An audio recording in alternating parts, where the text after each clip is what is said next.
नमस्कार, मैं हूं सौरभ और आप देख रहे हैं देवास लाइव। और दीपक जोशी पूर्व मंत्री, उनका प्रकरण आप सब लोग जानते ही होंगे। सोशल मीडिया में इस समय छाए हुए हैं और टीवी चैनलों पर भी इस समय छाए हुए हैं। उसका कारण है कि ये कथित तौर पर चार शादियां की और सभी पत्नियां अपना दावा लेकर के सामने आई हैं और अब एक दूसरे से झगड़ा शुरू हो गया है। लेकिन अब इसमें टर्निंग पॉइंट भी आ गया है। क्या दीपक जोशी ने अपनी पॉलिटिकल दुश्मनी निकालने के लिए इन महिलाओं का भी उपयोग किया? क्योंकि आज हमारे साथ में हैं हाटपिपलिया के विधायक, बीजेपी के विधायक हैं मनोज चौधरी जी, और इनकी एक फेसबुक पर प्रोफाइल बनाई गई थी और इनकी पत्नी के नाम पर प्रोफाइल बनाई गई और उसमें उल्टे सीधे कंटेंट डाले गए थे। और जब इनके एक कार्यकर्ता ने उसकी रिपोर्ट की तब बड़ा चौंकाने वाला मामला सामने आया था। उस समय तो ये मामला मीडिया की सुर्खियाँ नहीं बना, लेकिन आज वो सारगर्भित हो गया है। और मनोज जी, क्या पूरा मामला निकला था? कौन सी वो महिला थी जो आपको जो है चरित्र हनन कर रही थी सोशल मीडिया पर? देखिए, 2023 में विधानसभा के चुनाव होना थे। ये 2022 की बात है। 2022 में मेरे और मेरी पत्नी का फोटो लगा करके एक आईडी बनाई गई ऐश्वर्या राय चौधरी के नाम से। पहले तो उसमें मेरे पक्ष में या पॉजिटिव बातें लिखी गई, फिर विधानसभा से संबंधित लोगों को फॉलोअर बनाए गए और फिर उसके अंदर मेरी छवि खराब करने के लिए अनर्गल बातें, लगातार गलत सलत बातों का उपयोग हुआ। वो आईडी बनी। उसके बाद में एक दूसरी आईडी शिव पार्वती के नाम से बनी, एक और आईडी राधे राधे के नाम से बनी। जब इस तरह की आईडियों बना करके उनके फॉलोअर्स विधानसभा के बना करके वो मेरी छवि खराब करने का प्रयास, और कैसे मुझे टिकट ना मिले या फिर अगर टिकट मिल भी जाए तो जनता में छवि खराब हो जाए, ये प्रयास पूरा रहा। इस बातों को संज्ञान में लेकर के हमारे साथी आशीष अवस्थी द्वारा एक रिपोर्ट दर्ज की गई, आवेदन दिया गया था कि इसकी जांच की जाना चाहिए। हम तत्कालीन एसपी साहब, मुख्यमंत्री जी और सभी से मिले थे कि इसकी निष्पक्ष जांच हो। उसमें लगातार उन आईडियों को वॉच किया गया, कहाँ से आईडी संचालित हो रही है, कौन कर रहा है, वो सारी बातें किस मोबाइल से। और उसके बाद में एक लड़की उसमें सामने आई, उसकी गिरफ्तारी हुई। ठीक है। और वो गिरफ्तारी जब हुई उसके बाद वो कुछ दिन जेल भी रही और आज वो प्रकरण चल रहा है।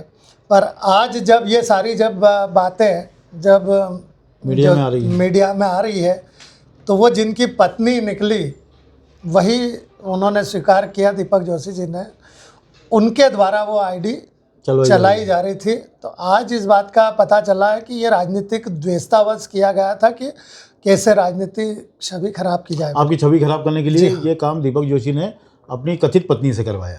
निश्चित रूप से जी, क्योंकि अगर मात्र वो महिला होती तो क्यों वो करते। उनका नाम क्या है जिनसे? नम्रता जोशी से करवाया। नम्रता जोशी, ये आईडी में जांच करने के बाद पता चला, पुलिस ने इसमें जांच में पाया और उसके बाद में उनकी गिरफ्तारी हुई।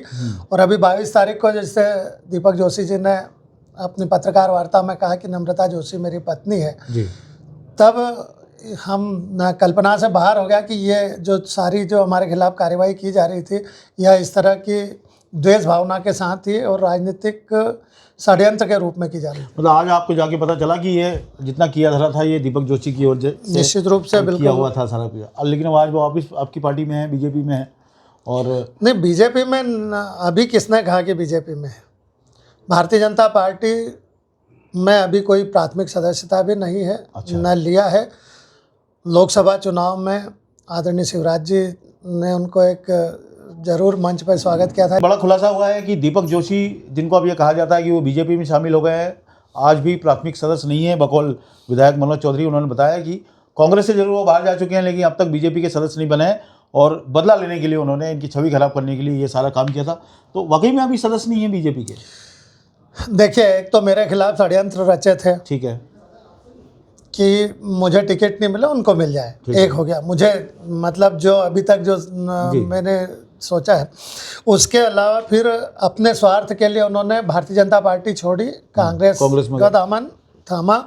कांग्रेस में टिकट भी मिला, कांग्रेस से लड़े। जब कांग्रेस में हार गए तब अपना भविष्य न देखते, भविष्य अंधकारमय देखते हुए फिर बीजेपी की तरफ आए, लेकिन भारतीय जनता पार्टी के शीर्ष नेतृत्व ने उन्हें स्वीकार नहीं किया। स्वीकार नहीं किया जी। अच्छा, कुछ दिन पहले जहाँ तक हमको पता चला है कि दीपक जोशी और जो उनकी नई वाइफ हैं, तथाकथित वाइफ है पल्लवी, वो आपसे मिलने भी आए थे? जी बिल्कुल। ये 20 तारीख के दिन वो आए थे और 20 तारीख के दिन जब यहाँ कार्यालय पे आया, उनका ये कहना था कि ये कुछ गलतियाँ मुझसे हुई है, कुछ शादियाँ कर ली, लेकिन अंततः मैं पल्लवी राज सक्सेना को स्वीकार करता हूँ। बाकी से किसी से मेरा तलाक रहेगा, कोई को मैंने एक आध को तो अन्य कोई भी आरोप लगा करके मैं सबसे किनारा कर लूँगा, लेकिन पल्लवी राज सक्सेना मेरी पत्नी रहेगी, ये बात हुई। लेकिन जब 2 दिन बाद उनकी पत्रकार वार्ता